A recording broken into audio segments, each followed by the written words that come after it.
In today's video, I'll show you how to share your Miro board with guests. Whether you're collaborating with teammates, presenting ideas to a client, or collecting feedback, this quick guide will help you do it easily and securely. Start by opening the Miro board you want to share. In the top right corner, click the Share button.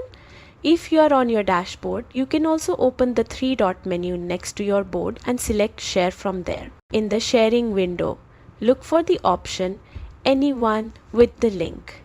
This lets you choose how others can interact with your board. You can set it to can view, can comment, or can edit. Choose a can if you only want people to see the board. Select can comment if you'd like them to leave notes or suggestions, and choose can edit to give full editing rights. Just remember, this option is available only on paid plans with public editing enabled. For added security, you can set a password, or if you're an enterprise user, choose a link expression time to control how long the board stays accessible. Once everything's set, click Copy Board Link, then share it through email, chat, or however you prefer. And that's it.